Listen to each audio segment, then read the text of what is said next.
a little bit about the space. This vaulted space is found in the Topkapı Palace as transition spaces. So this is a transition space from the outside hallway into the Turkish setting. So therefore it's a vaulted ceiling, and the tile, red tile, is typical Turkish tile, and it has to be six-sided also. We were lucky to find something here in the United States that matched, more or less. About the screen.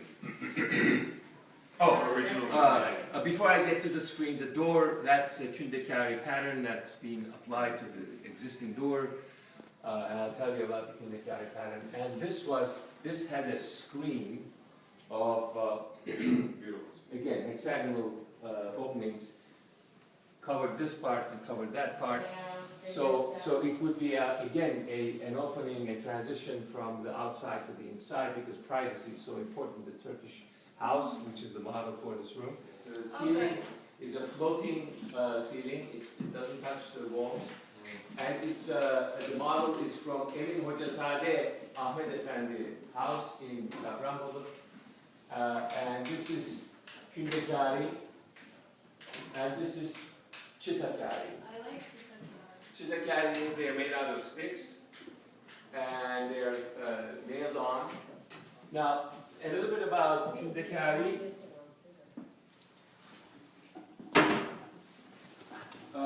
Kündekari actually is a Turkish carpentry technique that in some sources that I read goes back as far back as a millennium. But the real examples, earliest examples are found in Egypt, in Cairo, and in Syria, which were Turkish territories at that time. And the idea that this pattern is not just a decorative pattern. If you just concentrate on the dark elements, the darker, actually this should be dark too. This little strip here, that's an error, but anyway. And then these are sticks. Each one is a stick that connects from one dark piece to another piece. And this is a stick that connects from this piece to that piece, straight on. And then this is another one that goes from this one to that one. And the idea is that you can attach these sticks to one another, and this creates a firm network, which is structural. These light pieces are floating elements in there. And this, therefore, can be made out of pieces that are no bigger than, that. So that it doesn't deform that easily when the temperature and the humidity changes. And it can be, in fact, these were done without any glue or nails, so that you could disassemble it. Wow. You could easily disassemble something like this and put it back together again. All you have to do is fix the frame in the corners. If you fix the frame in the corners, everything holds together, pulls it in. And that's called the Zıvana connection. And in Turkish, there's a saying that says, Zıvanadan çıktı, to mean that somebody has gone crazy. So if the joint, the Zıvana joint goes in this, everything falls apart. If the Zıvana joint goes in a human being, everything falls apart. It's like if they have a screw loose. Exactly, screw loose. And so this is the model of the Kündekari that you see on the ceiling, on the door, on all of these panels. It's used as a construction, it's not used as a decorative element. That's the thing I'm trying to emphasize. Yeah. This is where the Turkish precious items would be Ömer, if they put displayed. a painting there, how about those windows? Are they gonna go? No, the windows stay. Good. The windows stay. The idea of this, there will be a mural that will be installed in this space.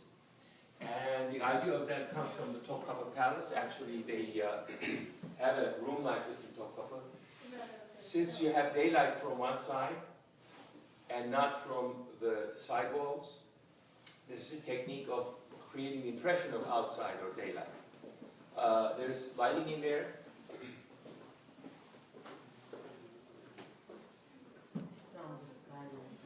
that space is lit from inside, so that when you look at it, it kind of evokes in your mind an impression that that may be outdoors, because windows, light on the outside. Is that actually outside? That's actually outside, but since when you look out there, you see neoclassical buildings that are not in harmony with the Ottoman interior, I put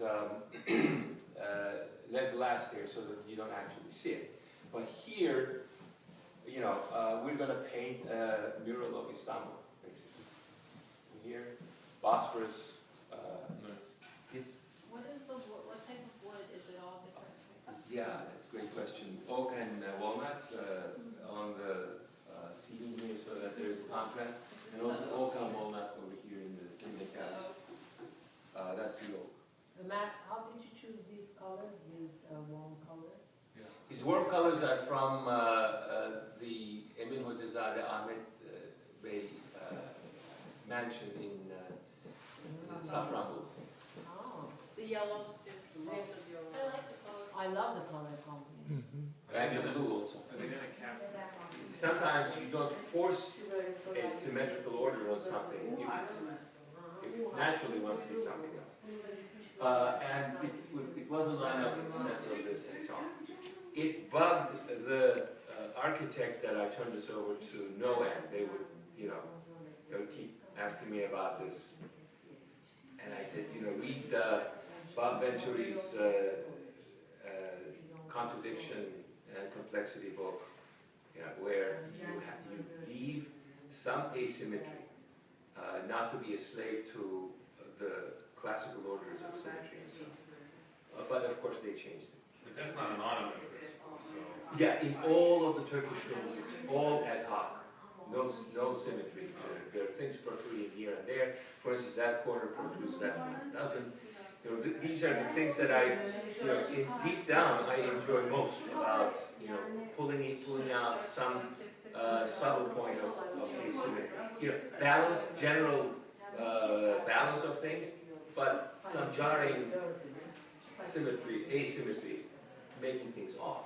Corn, it's like creating the grid and then breaking the grid. Yeah, I mean, like doing something weird with it. And I didn't do it intentionally, it turned out that way when I did. So, this is the story of the room. Or if this is in church. Matt?